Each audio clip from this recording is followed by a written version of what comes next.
कामदेव के भस्म होते ही तीनों लोगों में द्वेष, शत्रुता और घृणा भाव तेजी से बढ़ने लगे। ऐसा ही चलता रहा तो निसंदेह चारों ओर हिंसाएं हिंसा नृत्य करने लगेगी। सृष्टि में शांति और प्रेम बनाए रखने के लिए कामदेव का जीवित होना अति आवश्यक है महादेव। अब वो ही जीवित नहीं रहे तो न प्रेम और काम की भावना जागेगी, न कोई किसी से प्रेम करेगा और न ही कोई प्राणी जन्म लेगा। संकट ही संकट है प्रभु। इस संकट को आप ही दूर कर सकते हैं भगवान, आप ही दूर कर सकते हैं। मेरी आपसे विनती है, आप कामदेव को जीवन दान दीजिए। आप तो साक्षात दया की मूर्ति हैं भोलेनाथ। देवी रति की याचना पूरी कर दीजिए। हाँ महादेव, कामदेव को फिर से जीवित कर दीजिए। हाँ महादेव, कामदेव को फिर से जीवित कर दीजिए, जीवित कर दीजिए।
ये क्या, स्वामी को तो कभी भी कहीं भी आने का अधिकार होता है पार्वती।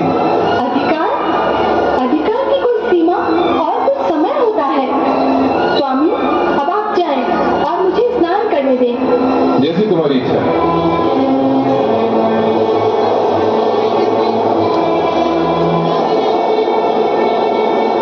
नंदी, नंदी। आज्ञा करें माता। आज्ञा नहीं, प्रश्न करना है। जब तुम जानते थे कि मैं स्नान कर रही हूँ, तो अपने स्वामी को भीतर आने से रोका क्यों नहीं? रोका था। कहा तो मैंने भी था कि देवी स्नान कर रही है, पर महादेव ने इस पर ध्यान ही नहीं दिया। भला हम उन्हें कैसे रोक सकते थे?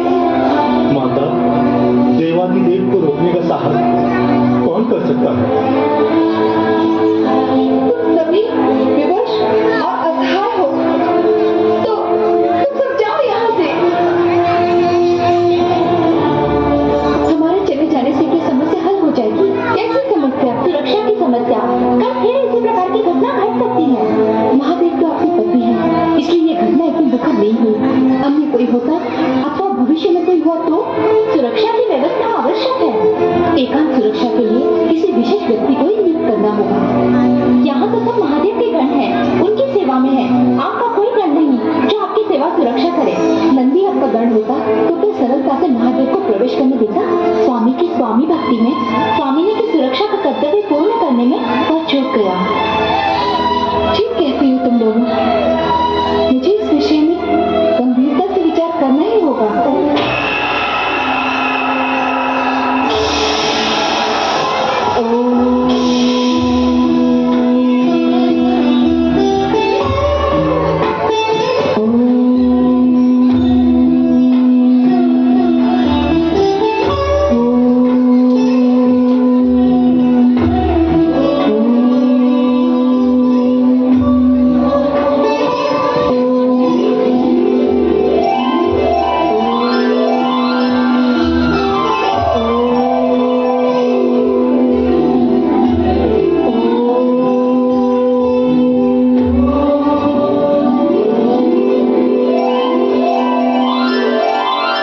शरीर के मल उपटन से एक पुतला बना, उसमें प्राण फूंक गणेश नामदेव कक्ष के बाहर निगरानी के निर्देश दी।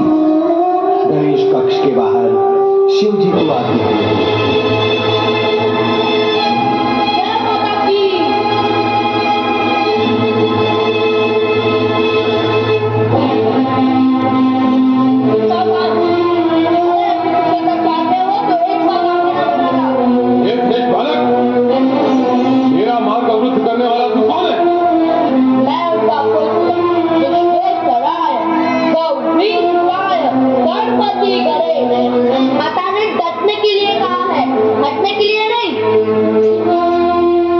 पाला पड़ गया कैलाशपति।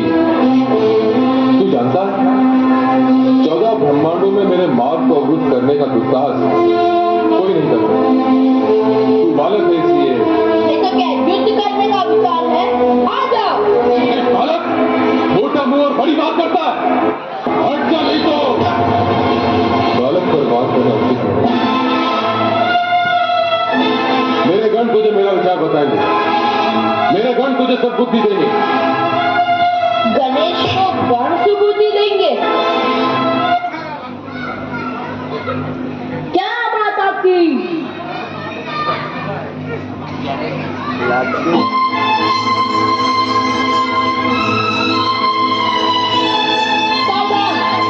एक बार भी माता की कक्ष की ओर बढ़ाया तो माता का नाम लेके माता बोल दूंगा तुम सबका। बालक तो बड़ा उत्तंड है। दंड नहीं, हाथ में दंड है, और ये दंड मर्यादा का उल्लंघन करने वालों को दंडित करने के लिए है। अभी तुझे गेंद की तरह उछाल देते हैं, चलो।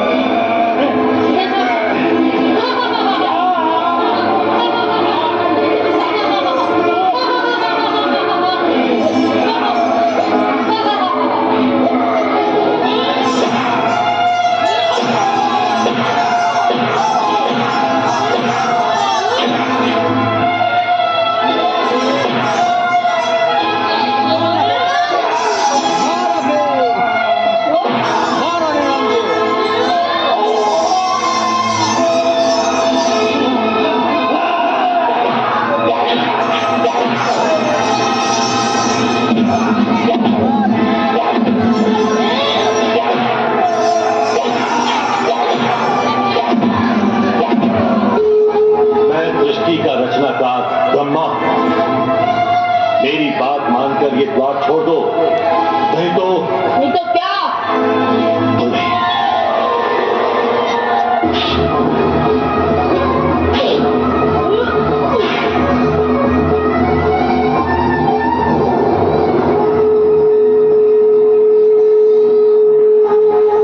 मैं जगत का पालनहार श्री हरि विष्णु तुमसे ये निवेदन करता हूं कि द्वार छोड़ दो। मेरी माता की आज्ञा के अनुसार ये संभव नहीं।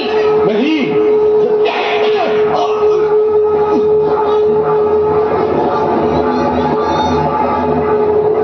धन्य है वीर बालक, तेरा ये साहस, तेरे बल धन्य है। इस विनाश लीला का अंत करे महादेव।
क्षमा करो। हे महाशक्ति, हे मातेश्वरी, जगत को सर्वनाश से उबारिए। हमारे अपराध क्षमा करो महामाया, हमारे अपराध क्षमा करो।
शांत हो जाए। इस विनाश से किसी को लाभ नहीं होगा महादेवी।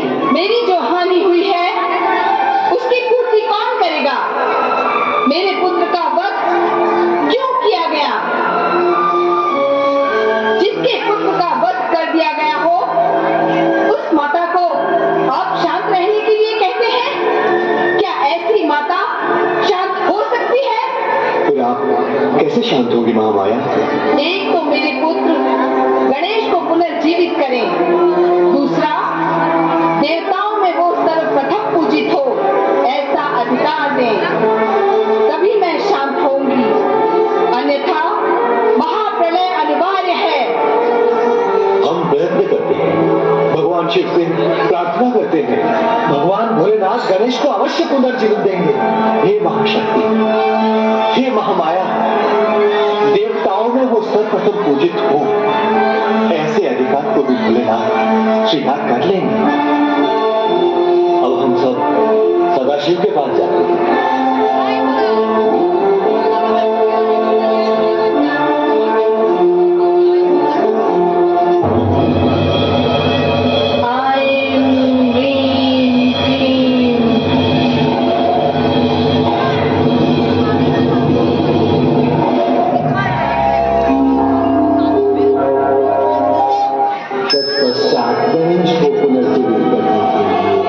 भगवान शिव के समीप जाते हैं। वो बालक गणेश है, माता पार्वती और आपका पुत्र, उसे जीवित करना होगा देवेश्वर, अन्यथा देवी पार्वती संहार नहीं रोकेगी। उस उद्दंड बालक का वध करना मेरा उद्देश्य नहीं था,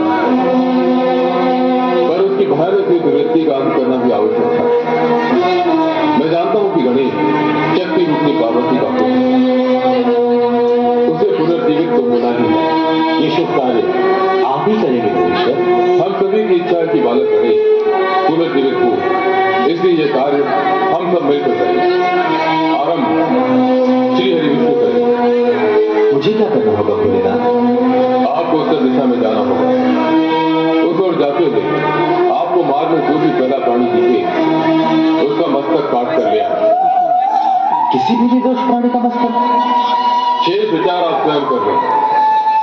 किसी भी निर्दोष प्राणी के साथ अन्याय नहीं होना चाहिए। ऐसा ही प्रयत्न करूंगा। गणेश के लिए उपयुक्त रहेगा।